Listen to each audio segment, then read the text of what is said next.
Le président de la République, chef de l'État, Félix Antoine Tshisekedi Tshilombo, a présidé ce vendredi 4 novembre 2022 par visioconférence la 75e réunion du Conseil de ministres. 5 points étaient inscrits à l'ordre du jour, à savoir 1. Communication du président de la République, chef de l'État. 2. Points d'information. 3. Approbation d'un relevé des décisions de Conseil de ministres. 4. Examen de dossiers. 5. Enfin, examen et adoption de textes. La communication du président de la République a porté sur 4 points principaux, à savoir 1.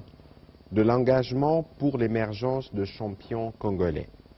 Le président de la République a rappelé aux membres du Conseil que lors de la clôture de la 8e édition du Forum Makutano à Mbuji-Mayi, il est revenu sur sa vision relative à l'émergence de champions congolais dans l'entrepreneuriat privé.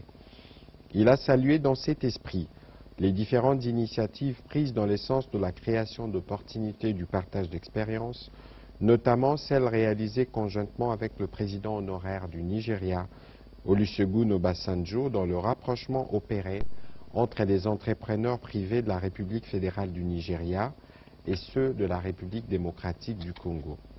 Ces rapprochements ont l'avantage de comprendre le modèle Obasanjo centré autour d'une collaboration optimale entre les secteurs publics et privés qui a permis l'émergence des capitaines d'industrie nigérians sur plusieurs secteurs.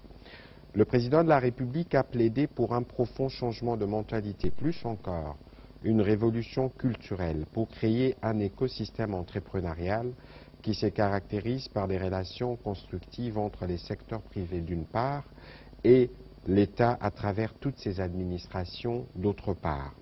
À cet effet, il a invité tous les membres du gouvernement, sous la supervision du Premier ministre, de veiller à la mise en œuvre de cette révolution culturelle dans les administrations publiques sur leurs tutelles respectives qui interagissent avec les entreprises privées. Il a en outre chargé le vice-premier ministre, ministre en charge de la fonction publique, en collaboration avec le ministre d'État, ministre du Plan à travers le secrétariat national pour le renforcement de capacités Sénarec, de mettre en place des modules de formation pour accompagner cette appropriation de l'écosystème entrepreneurial dans les chefs de nos administrations publiques et régies financières. 2. De la 2e conférence des chefs d'État de l'Union africaine sur la masculinité positive à Dakar. En sa qualité de champion africain de la masculinité positive et dans le cadre des préparatifs de la 2e conférence sur la masculinité positive, le président de la République a rappelé que l'Union africaine considère la violence à l'égard des femmes et des filles comme l'une des formes les plus flagrantes des discriminations et un obstacle majeur à la réalisation des droits humains fondamentaux des femmes. C'est pour transformer les inégalités structurelles et institutionnelles qui conduisent au fait des violences à l'égard des femmes et des filles qu'il avait été sollicité l'implication des leaders masculins, notamment des chefs d'État, afin d'engager d'autres hommes et garçons dans les efforts visant à y mettre fin. C'est dans la suite de la conférence de Kinshasa, qui avait été sanctionnée par la déclaration et l'appel en action de Kinshasa, que va se tenir cette année, suivant ces recommandations, une évaluation annuelle de la mise en œuvre des engagements pris.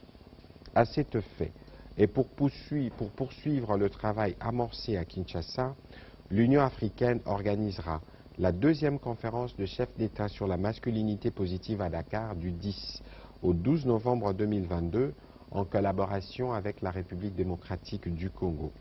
Vu l'importance que revêt notre participation à cet événement, le président de la République a recommandé à toutes les parties impliquées, notamment les ministères en charge des affaires étrangères, celui du genre famille et enfants, ainsi qu'à son cabinet, de mettre en place tous les éléments qui permettront à la République démocratique du Congo d'y participer le plus activement possible. 3. De la responsabilisation de bourgmestres dans l'assainissement des eaux de pluie dans la ville-province de Kinshasa. Le président de la République est revenu sur les conséquences de pluies diluviennes qui se sont abattues ces derniers jours dans la ville-province de Kinshasa. les inondations des artères et de certains quartiers dans les différentes communes de la capitale démontrent à chaque fois l'absence d'un plan d'entretien et d'assainissement régulier des voies d'évacuation des eaux de pluie.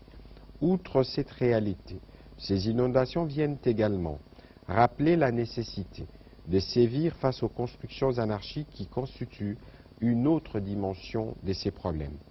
Face à cette situation, il est attendu du gouverneur de la ville de Kinshasa du courage dans l'application stricte et rigoureuse des plans de la ville, même là où toute résistance se présenterait. Dans le même esprit, il est attendu de bourgmestres une implication efficiente dans les travaux d'assainissement de leurs communes respectives. Le président de la République a chargé les vice-premiers ministres, ministres de l'Intérieur, Sécurité, Décentralisation, Affaires coutumières, ainsi que le gouverneur de la ville-province de Kinshasa, d'encadrer le bourgmestre des 24 communes dans la mise en œuvre et l'utilisation efficiente des brigades pérennes d'entretien et d'assainissement en sus des travaux ponctuels effectués par l'Office de voirie et drainage. Le dernier point de la communication du président de la République a porté sur le mandat de la République démocratique du Congo à la tête des l'OHADA dès janvier 2023. Pour terminer sa communication, le président de la République a rappelé aux membres du gouvernement qu'à l'occasion du 10e anniversaire de l'adhésion de notre pays à l'OHADA, les barreaux de Kinshasa-Gombe et la Commission nationale OHADA ont organisé sous son patronage un colloque international. Cette célébration augurait le rôle que la République démocratique du Congo va jouer dans les prochains jours, à savoir la présidence de la conférence des chefs d'État et des gouvernements, la plus haute institution de l'OHADA dont elle recevra les flambeaux de la République du Niger dès janvier 2023. À cet effet, le président de la République a tenu à ce que notre pays assume pleinement sa mandature et qu'il contribue efficacement par son implication à relever les défis de cette organisation. Il a invité la ministre d'État, ministre de la Justice et garde des Sceaux, ainsi que le ministre des Finances, tous deux membres du Conseil de ministres de l'OHADA, à une étroite collaboration afin de soutenir le programme d'action de cette mandature. À la suite du président de la République, le Premier ministre chef du gouvernement s'est focalisé sur 3 points principaux. Dans un premier temps, il a, au nom du gouvernement, réitéré le soutien de ces derniers au président de la République, chef de l'État, commandant suprême de forces armées de la République démocratique du Congo et de la police nationale congolaise, au lendemain de son important message à la nation, dans ses inlançables efforts de rétablir la paix et l'autorité de l'État sur l'ensemble du territoire national. Il a également renouvelé l'engagement du gouvernement de mettre à la disposition de nos forces de défense et de sécurité toutes les ressources nécessaires en vue de leur accomplissement dans leur noble mission. C'est le moment également de saluer la bravoure et la détermination de nos soldats actuellement engagés au front pour la défense de la patrie et la sécurisation de nos populations. À tous les compatriotes, aux familles victimes des exactions de cette barbarie, le Premier ministre a rassuré du soutien et de la compassion du gouvernement de la République. C'est pour cette raison qu'il a dépêché une mission humanitaire dans cette partie du territoire national pour exprimer cette solidarité nationale. Il a aussi souligné le fait que dans le projet de loi des finances de l'exercice 2023, présenté et défendu devant la représentation nationale, le gouvernement a alloué 10,4% du budget global au secteur de la défense et de la sécurité, ce qui représente un accroissement de plus de 300% comparé au budget précédent. Dans un deuxième temps, le Premier ministre a justement, au sujet de ce projet de loi des finances pour l'exercice 2023, salué la volonté politique du chef de l'État, volonté qui a motivé le gouvernement à réaliser le bond historique qui porte aujourd'hui notre budget à 14,6 milliards de dollars américains. Ces projets du budget confirment effectivement les prédictions du chef de l'État et démontrent clairement un accroissement dans la prise en compte de plusieurs préoccupations de nos populations, notamment dans les secteurs sociaux. Loin de sombrer dans l'autosatisfaction, le Premier ministre a relevé que ces prévisions budgétaires, historiquement parlant, marquent une réelle dynamique évolutive de notre pays, dynamique que notre gouvernement entend maintenir, notamment par le renforcement de ses instruments de gestion et la maîtrise des finances publiques. Enfin, le Premier ministre a annoncé la participation de la République démocratique du Congo, pays solution, aux travaux de la COP27 qui débute ce 6 novembre 2022 à Sharm el-Sheikh en Égypte, dans la suite de la pré-COP et autres travaux préparatoires tenus à Kinshasa. Durant ces travaux, notre pays compte défendre ses positions, notamment pour réclamer ce qui est dû par les pays pollueurs. Le deuxième chapitre du Conseil de ministres est de ce jour à porter sur le point d'information, État et administration du territoire. Le vice-premier ministre, ministre de l'Intérieur, Sécurité, décentralisation et affaires coutumières, a informé le Conseil de l'État du territoire, qui reste dominé par la poursuite des opérations militaires dans l'est de la République démocratique du Congo. Durant la semaine qui s'achève, l'état d'esprit de la population a été dominé par la mobilisation de mouvements citoyens à travers le territoire national contre l'occupation du mouvement rebelle M23 d'une partie du territoire de Rutshuru. L'assentiment de la majorité de l'opinion nationale au sujet de l'expulsion de l'ambassadeur du Rwanda en République démocratique du Congo.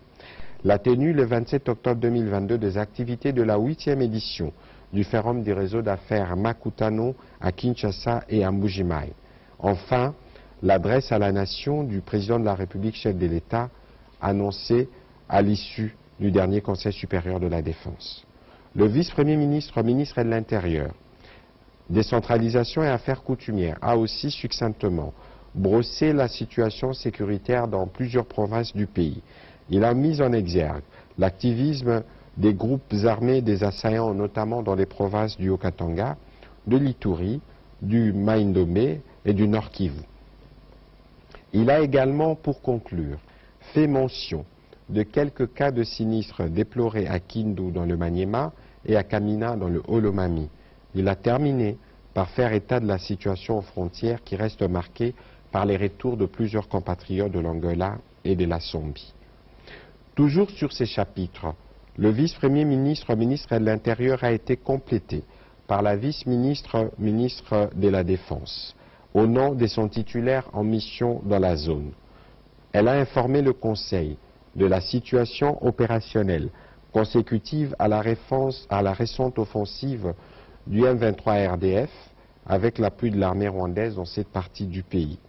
Il a aussi informé le Conseil de la remise aux forces armées de la République démocratique du Congo par la MONUSCO à Kiwanja d'un élément de l'armée rwandaise ayant fui le rang du 401e bataillon basé à Kingi dans le Rwanda le 16 octobre dernier. Le ministre de la Santé publique, Hygiène et Prévention, pour sa part, a présenté au Conseil la situation sanitaire générale du pays. Au sujet de l'évolution de la situation récente sur le marché des changes ainsi que celui de biens et services. Invitée spécialement à ce Conseil de ministres, la gouverneure de la Banque centrale du Congo a présenté au Conseil la conjoncture économique du pays. En effet, la situation macroéconomique de la République démocratique du Congo a été marquée par la poursuite du ralentissement du rythme hebdomadaire de prise antérieure amorcé depuis le mois de septembre dernier, le maintien de la stabilité sur le marché de change, reflétant ainsi la poursuite de la bonne coordination des actions au niveau des politiques monétaires et budgétaires. La croissance demeure projetée à 7,1% et elle tient principalement de la bonne performance des branches extraction, transport et télécommunications d'une part, et du bon comportement de la dépense publique tant des consommations que d'investissements d'autre part. Le taux d'inflation hebdomadaire a été de 0,19% contre 0,3% une semaine plus tôt. Au 28 octobre 2022, l'inflation cumulée s'est située à 10,6% contre une projection annuelle de 11%. Les marchés d'échange a été caractérisé par une quasi-stabilité dans ces deux compartiments. En effet, le franc congolais s'est légèrement déprécié, de 0,01% par rapport à la semaine dernière, s'échangeant à 2012,75 francs congolais les dollars américains. Au marché parallèle, la monnaie nationale s'est appréciée de 0,13%, portant le cours vendeur à 2094 francs congolais. Toutefois, l'économie congolaise reste exposée aux facteurs de risques externes tels que les effets de la guerre russo-ukrainienne et la persistance de poussées inflationnistes dans la zone euro, et les risques internes tiennent notamment de l'augmentation potentielle de la demande intérieure en relation avec les festivités de fin d'année. Pour y faire face, la gouverneure de la Banque centrale a recommandé le maintien du pacte de stabilité entre le gouvernement et son institution, les suivis rapprochés des facteurs de surliquidité par la Banque centrale du Congo, la poursuite de la surveillance des facteurs de liquidité bancaire au niveau de la Banque centrale. Le Conseil a pris acte de cette note d'information. Rapport intérimaire sur le processus de mise à la retraite et quelques mesures conservatoires relatives à la maîtrise des effectifs et la masse salariale des agents de carrière et des services publics de l'État. Le vice-premier ministre, ministre de la fonction publique, a dressé à l'attention du Conseil l'état des lieux de la première vague de mise à la retraite et les perspectives de la deuxième vague, les mesures d'encadrement en faveur des agents retraités, ainsi que quelques mesures conservatoires relatives à la maîtrise des effectifs et de la masse salariale des agents de carrière service public de l'État. En exécution des instructions du président de la République, chef de l'État, et des orientations du Conseil de ministres, il a indiqué que conformément au plan quinquennal, un effectif d'au moins 10 000 agents est programmé pour un départ en 2 vagues avant fin 2022. La première vague de retraite a concerné 4 406 agents dont les actes juridiques ont été signés et notifiés. Une deuxième vague concerne un effectif de 6 000 agents éligibles dont les travaux de fiabilisation des listes et des préparations des actes sont en cours de finalisation au niveau du ministère de la fonction publique. Le vice-premier ministre a informé le Conseil sur le fait que le processus de paiement des indemnités de fin de carrière aux retraités de la première vague débute dès la semaine prochaine au niveau de banques commerciales payeuses qui ont été approvisionnées par la Banque centrale pour tous les 4 406 agents concernés. À cet effet, plusieurs mesures d'encadrement sont en cours afin notamment d'inciter ces nouveaux retraités à l'observance de la culture bancaire en s'abstenant entre autres à des retraits massifs de fonds dont ils sont bénéficiaires. Par ailleurs, le vice-premier ministre, ministre de la fonction publique, a fait part au Conseil de quelques mesures conservatoires qui seront prises incessamment en vue de la maîtrise des effectifs et de la masse salariale des agents des services publics de l'État en collaboration avec les ministères du Budget et des Finances et sous la coordination étroite du Premier ministre chef du gouvernement. Le Conseil a pris acte de ces rapports. Au 6e point sur ces chapitres de points d'information, rapport sur l'état d'avancement de projets d'entretien et des constructions dans la voirie de la ville de Kinshasa. Prenant la parole, le ministre des Infrastructures et Travaux publics a présenté le rapport relatif à l'avancement de travaux de voirie dans la ville-province de Kinshasa. Il a aussi annoncé la fin des travaux du lot 1 du projet Kinshasa Zéro Trou qui a été couronné par l'ouverture de la route située à l'entrée Matete communément appelée sous-région où un pont a été reconstruit sur la rivière Matete reliant les communes de Lemba et Matete à la grande satisfaction de la population. Le Conseil a pris acte de ce rapport. À son tour, la ministre d'État, ministre du portefeuille, a présenté au Conseil la note d'information sur la relance de la SOCIR SA à la suite de l'instruction donnée par le président de la République au cours de la réunion du Conseil de ministres du 8 juillet 2022. La ministre d'État a signalé que la réflexion sur cette relance a bénéficié de l'apport de plusieurs ministères concernés qui ont fait partie de la commission. Au terme des travaux de la dite commission, certaines actions à mener ont été préparées. Il s'agit notamment de l'élaboration de termes de référence de la mission, de l'organisation d'une mission à Mwanda par une équipe restreinte, de la constitution de 2 sous-commissions pour étudier les 2 thématiques chargées de traiter respectivement des questions suivantes: la relance des activités du raffinage à la SOCIR, la production des émulsions des bitumes, la production des bitumes à partir de sable bitumeux de Mavuma, moyennant des investissements en équipements appropriés et l'élaboration d'un chronogramme. Le Conseil a pris acte de cette note d'information. Résultat de validation du rapport de la République démocratique du Congo sur la transparence dans la gestion des ressources naturelles congolaises par les instances internationales des litiers. Le ministre d'État, ministre du Plan, a fait rapport au Conseil des résultats de validation du rapport de la République démocratique du Congo sur la transparence dans la gestion des ressources naturelles congolaises par les instances internationales de l'initiative pour la transparence des industries extractives.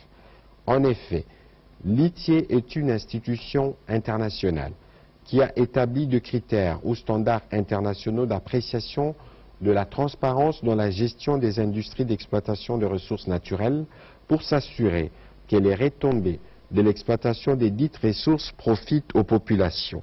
Notre pays, la République démocratique du Congo, y a adhéré depuis 2005. C'est à cette fin, comme dans les autres pays membres, et suivant les exigences de l'Institut international précité, que le gouvernement de la République démocratique du Congo a créé un service public dédié appelé Comité national des litiers République démocratique du Congo. Il est demandé à chaque État membre, à travers son service interne, d'établir un rapport sur l'état de la transparence, sur base des standards précis, à savoir la diffusion ouverte et accessible des informations, notamment sur la fiscalité, les actifs, les actions, la répartition des revenus, les débats libres et élargis sur des questions de ressources naturelles, l'engagement du gouvernement à améliorer la gouvernance dans ces secteurs. Les ministres d'État, ministres du Plan, a signalé qu'au terme de plusieurs efforts, notre pays a été coté favorablement et est redevenu fréquentable, récompensant ainsi le travail amorcé depuis juin 2021 à la demande du président de la République. L'avantage d'une bonne cotation au niveau international indique que le pays concerné lutte contre la corruption, améliore les climats des affaires, redistribue les revenus aux populations pour l'amélioration de ses conditions de vie. Autrement dit, le pays est attractif et fréquentable. Par conséquent, les investisseurs dans les secteurs extractifs peuvent facilement obtenir des financements dans les milieux boursiers pour y investir davantage, ce qui constitue un gain précieux pour notre économie. C'est ainsi que les instances internationales des litiers ont évalué lors de réunion du 13 octobre 2022 toutes les mesures correctives en attribuant une note satisfaisante dans la République démocratique du Congo de 85,5 de points sur 100 qui traduit un niveau élevé de transparence. Le Conseil a pris acte de ce rapport. 9e point dans ce chapitre sur le point d'information. Rapport relatif au comité chargé de la stabilité financière sur le dossier BIAC SA en liquidation. Le ministre des Finances a fait l'économie du rapport relatif aux 2 réunions du comité de stabilité financière en République démocratique du Congo, tenues respectivement le 25 octobre et le 1er novembre 2022, pour passer en revue la situation de la liquidation de la Banque internationale pour l'Afrique au Congo, BIAC. Partant de l'état de la question, il a été noté que la précarité de la situation financière de la BIAC SA ne pouvait qu'appeler à une prise en charge urgente par la Banque centrale du Congo en sa qualité d'autorité des régulations des secteurs bancaires.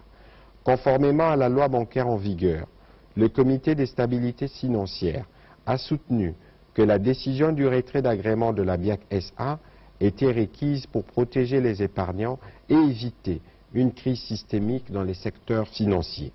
Le ministre des Finances a précisé que suite à l'enlisement du processus de liquidation et la multiplicité des procès et recours judiciaires, l'état de la BIAC SA apparaît à ces jours méconnu de toutes les parties.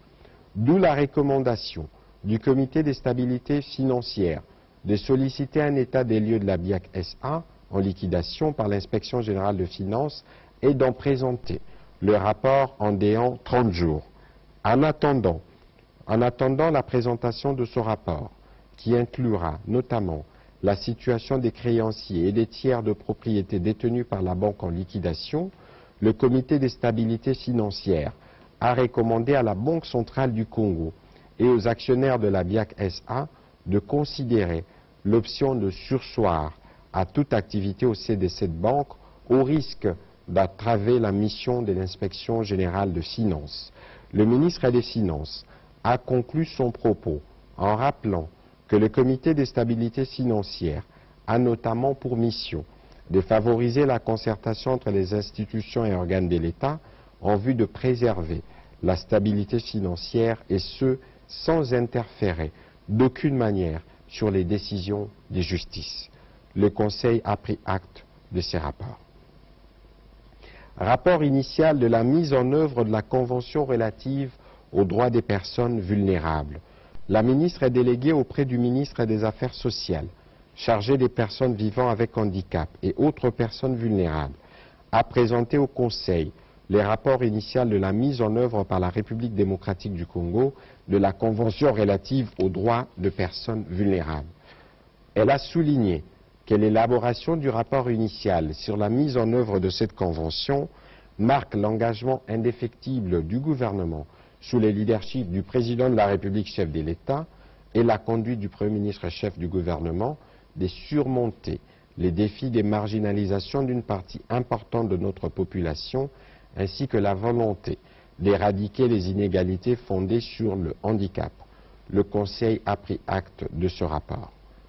Au troisième chapitre du Conseil de ministres de ce jour, le Conseil de ministres a adopté le relevé des décisions prises lors de sa 74e réunion tenue le vendredi 21 octobre 2022. Quatrième point, examen et adoption des dossiers. Un dossier, situation des finances publiques. Le ministre des Finances a informé les conseils des performances enregistrées dans la gestion des finances publiques. En effet, les recettes mobilisées au mois d'octobre 2022 ont été de l'ordre de 1069,9 milliards de francs congolais sur des prévisions des recettes budgétaires mensuelles arrêtées à 1107,9 milliards de francs congolais, soit un taux de réalisation de 97%. Les régies financières poursuivent leurs efforts de mobilisation des recettes dans la perspective de leurs assignations annuelles. Les recettes cumulées du 1er au 31 octobre 2022 ont affiché 15 879,6 milliards de CDF, ce qui représente 130% de taux de réalisation par rapport aux prévisions de janvier à octobre 2022 attendues de 12 258,6 milliards de francs congolais et 107% de taux de réalisation par rapport aux prévisions annuelles de 14 790,9 milliards de francs congolais. Le ministre des Finances a indiqué que l'ensemble de ces recettes représente une augmentation de 65% en comparaison avec les recettes de janvier à octobre 2021 qui étaient de 9 585,9 milliards de francs congolais, affichant un accroissement de 6 129,7 milliards de francs congolais, équivalent à près de 3,145 milliards de dollars. La situation cumulée par les régies financières indique un taux de réalisation par rapport à leurs prévisions annuelles respectives de 137% pour la Direction générale des impôts, 70% pour la Direction générale des douanes et accises et 92% pour la Direction générale des recettes administratives, domaniales, judiciaires et des participations des GERAD.